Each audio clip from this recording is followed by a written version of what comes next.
Sanibonani webantu baseNingizimu Afrika. Nginembuzo nje emhlanje engifuna ukuyibuza, mhlawumbe umuntu angiphendule, kodwa ke lapha kuma-comment la kumele sidibane khona. Umbuzo wami wokuqala uthi, njengoba umkhwanazi ephula umthetho ngokwenza leya media briefing akayenza nge-6 kaJulayi noma June if I'm not mistaken, lesisize kakhulu kangaka ekuthenini kubekwe leya commission emadlanga commission ukuze kungenele ne-ad hoc kwamalunga aseParliament. Ngabe thina njengeNingizimu Afrika simbone necala yini ngokuphula umthetho kusuka aye kwi-media briefing ukuthi umthetho wephoyisa awuvumelani lona lokho? Uma ekwazi ukuchaza ukuthi waqalaphi waze wafika kuphi ezama ukuthi aveze ukuthi uphiko lobuphoyisa nolweshushisa nolomagistrate lonke luhlangene alukho kahle, ngathi luyaphazamiseka ngokusebenza kwalo, khona abaligodlile abayizigebengu.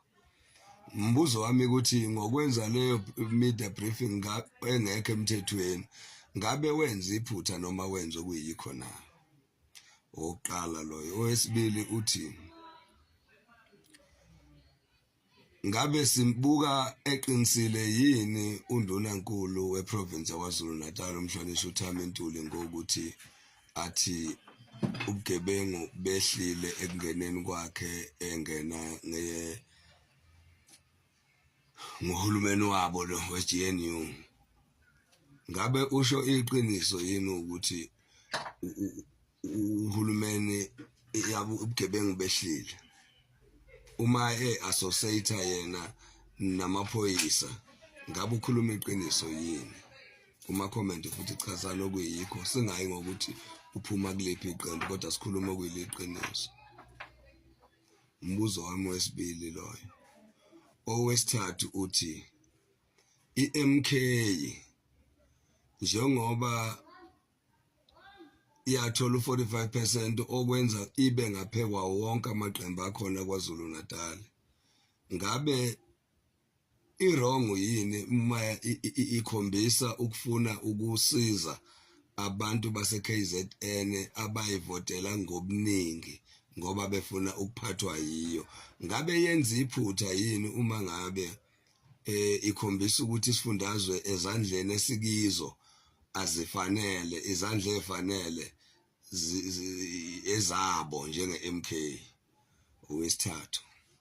Owesine uthi, thina njengesifundazwe sakwaZulu Natal siyakujabulela yini ukubona isifundazwe sethu kuyisona esihleli phezulu njengoba kade kuphuma ibalo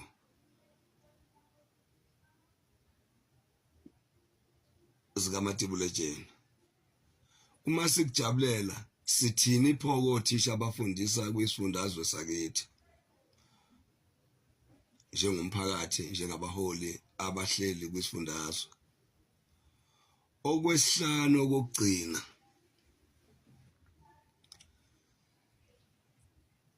ngifisa ukwazi ukuthi nina nje mani mbuka kulombango okhona kwinhlangano ye-NFP nokuyiyona engabe decide ukuphathwa kahulumeni noma uhulumeni ekhona kwaZulu Natal we-GNU yakhona, kodwa i-NFP niyibona i-right mangabe semaqembu amabili? Kukhona yini ikusasa? Ungakhulumela ipolitiki la evuna usibanibani, uphendule ngoba ufuna ukulungisa lenkulumo engibona njengoba ihlukene phakathi usihlalo kazwelonke we-NFP namalunga athile bephikisa ubuholi be-NEC ye-NFP. Lokho sekukhomba ukuthi leya nhlangano ingenwe abathile ngakumongameli wayo, yaphinde yangenwa abathile ngakusihlalo wayo. Kusho ukuthi-ke isikuvumele nayo ukudivideka by 2. Ushinga osihlalo weprovince nosihlalo kazwelonke banabanye abaholi abathile. umongameli nabanye abahola abathile banohlangothi oluthile.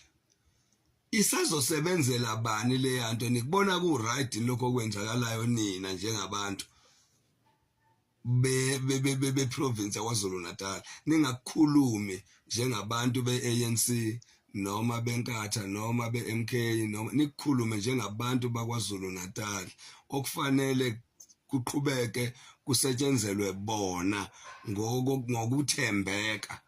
Ake niphendule ngaleyo ndlela leyo, ningaphenduli ngokwezepolitiki.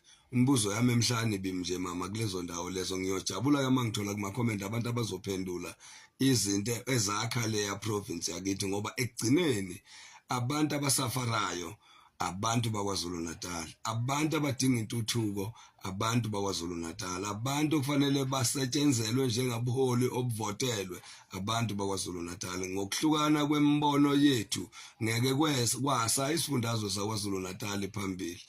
Thina njengabantu abamnyama asingakhohlwa ukuthi abelungu abakabuyi beze kumongameli ophethe bethi thina njengabantu abamhlophe nenhlangano zethu zabantu abamhlophe sikhumbula u40 years noma u50 years odlule ukuba bekukhona ukungaboni ngasolinye phakathi komlungu nomuntu omnyama eNingizimu Afrika kuze kwacindezeleka abantu abamnyama isikhathi esiningi.